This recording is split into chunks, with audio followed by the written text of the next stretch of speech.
Hey, what's going on, guys? This is XP Frosted VX here, bringing you an X and Y Wi-Fi battle. Before the video even starts, click that like button down below. I just want to try to hit at least 10 likes, just so I have the motivation and to create more videos, because I've looked in my recent videos and I haven't been getting too many likes, but a lot of views. I've been getting a lot of views, but not enough likes. Just hit that like button, give me 10 likes, and it'll keep me motivated to make more YouTube videos and drop you guys some more content along the way. Getting straight to the team preview, he does have a Blastoise, a Karen Black, an Excelgar, a Heracross, a Talonflame, and a Celebi as I hold a Garchomp, Tentacruel, Thundurus, Rotom, Hydreigon, and a Charizard X. Team preview threats, definitely the Talonflame, because if my Rotom goes down early, it can pretty much have a field day with the rest of my team. The only one that I'd have that could probably take a Brave Bird at that point is Thundurus, only if it has full HP, even though it's frail. It could still take at least one Brave Bird because of the resistance. Another thing is that Karen Black, because if that turns out to be a sub 3 attacking set, that can be a lot of trouble. Expected leads, I expected him to lead off with the Excelgar because of the fact that it's a 130 base speed. And, it has pretty good coverage in form of like Focus Blast, Giga Drain, Bug Buzz, and all that other stuff. But looking at my team and seeing what possible Stealth Rockers he has, I was just looking at the Celebi because it's the only Stealth Rocker he has on his team. And when I was going through my head, when I saw his team, as I probably should lead off with my my Garchomp, because I wanted to get up the Stealth Rock because he has pretty big Stealth Rock weakness in the form of Karen Black, Excelgar, and Talonflame. Especially the Talonflame, because again, if my Rotom goes down, Talonflame's going to have a field day with my team, and Heracross can be a big threat too if a majority of my sweepers are taken down.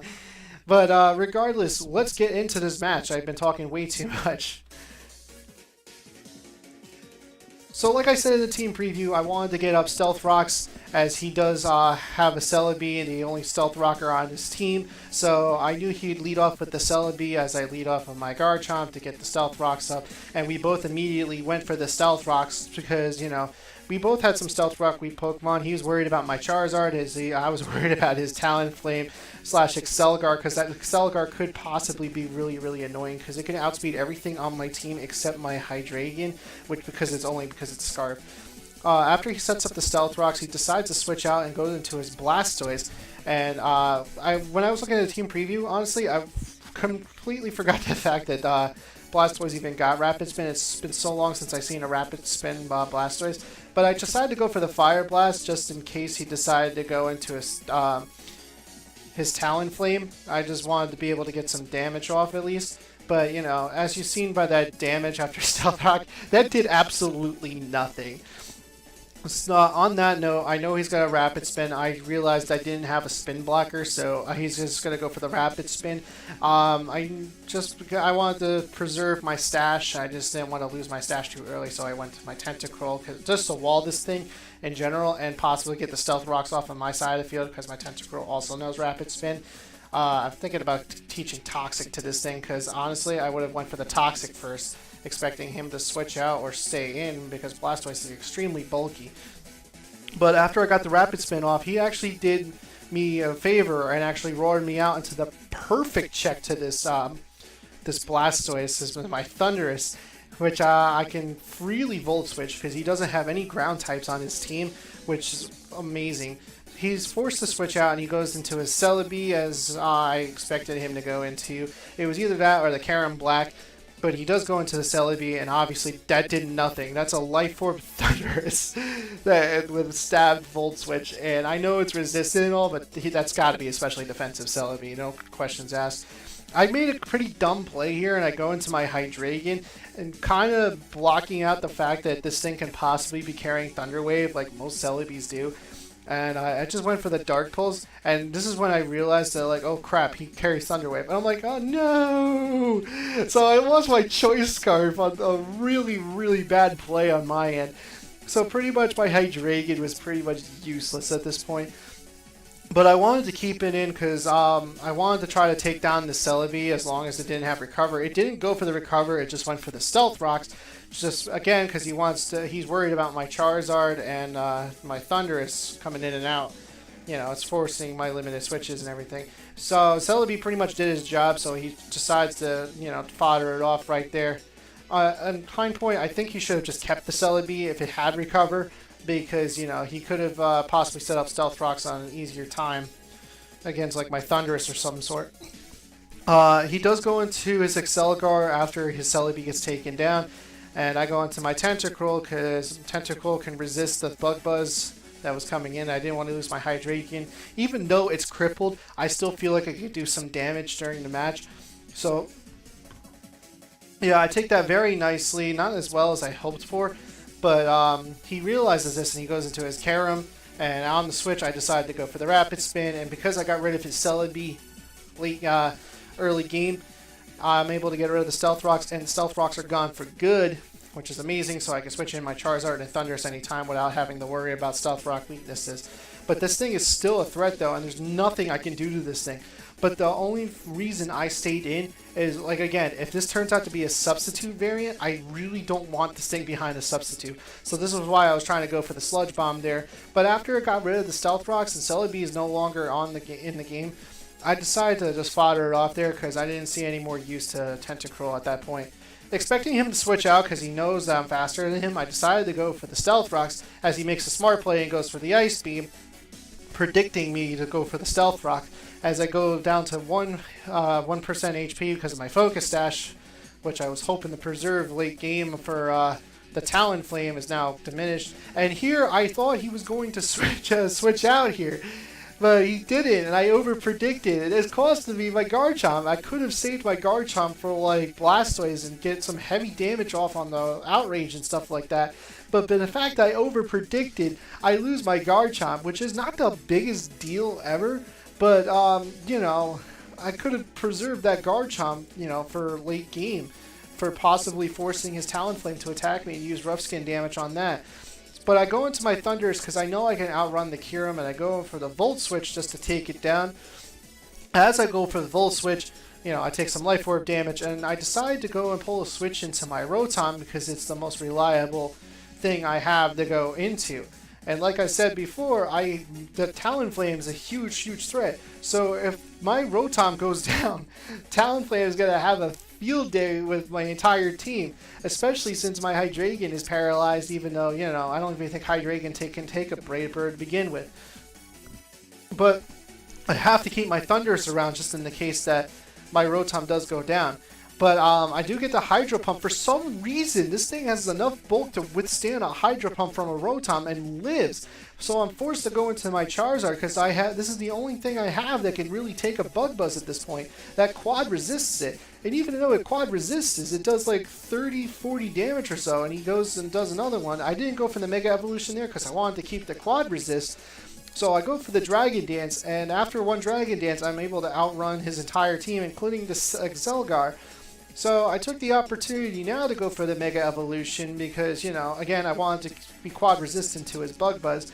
Go for the Mega Evolution, and there's no reason to go for the Flare Blitz and do damage to myself since he's so low, so I decided to go for the Dragon Claw to you know, finish it off. But the point is, I forget what he goes into. He goes into his Blastoise here. And right here, I decided to go for the Dragon Claw again. And I didn't really notice why he goes and does a Rapid Spin here. He actually goes for the Rapid Spin, and I completely forgot it was the reason his Talonflame was around. He didn't want to bring his Talonflame in at all to go and Revenge Kill me because of the fact that he might be taking 50% damage. And he wants to preserve his Talonflame because he knows by this chance that his Talonflame is his winning condition because my Rotom is weakened.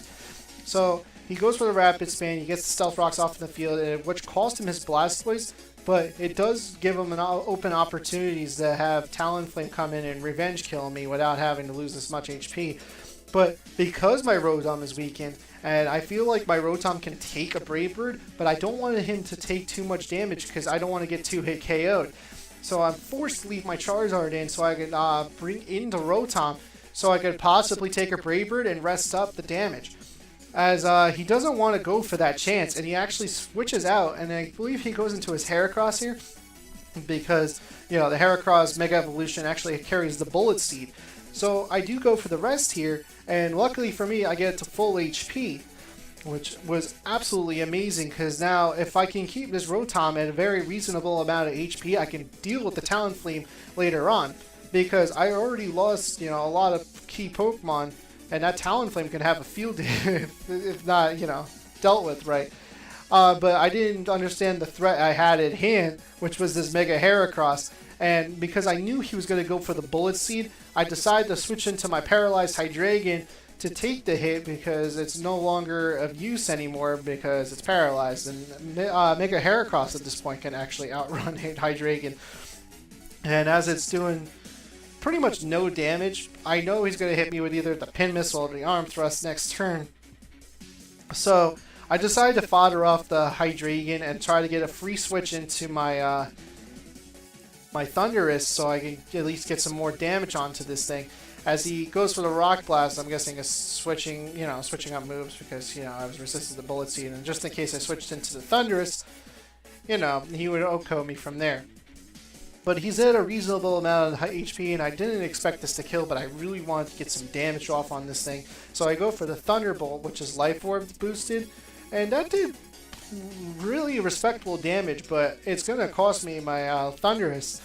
And, you know, like, well, the fact that I have a Rotom at full HP, you know, I'm pretty reliable. But here's the thing that I didn't have. Rotom is my very last Pokemon, and I didn't know if I could outrun the Heracross or not, because it's not running speed investment. I was able to outrun the Heracross and get the Hydro Pump off. I didn't miss the Hydro Pump, and because I hit that Hydro Pump, I'm actually able to wall his last Pokemon, which turns out to be the Talonflame, and the only move they can hit me with that's neutral damage is the U-turn, because I believe he's a Choice Banded Talonflame, as I'm going to go Hydro Pump, and that's going to be a narrow 1-0 victory in my favor. Very, very good game, X9. I had a lot of fun in this match. I made some key misplays, like the Hydreigon with the Celebi and all that, but, you know, I'm just getting better as I go along.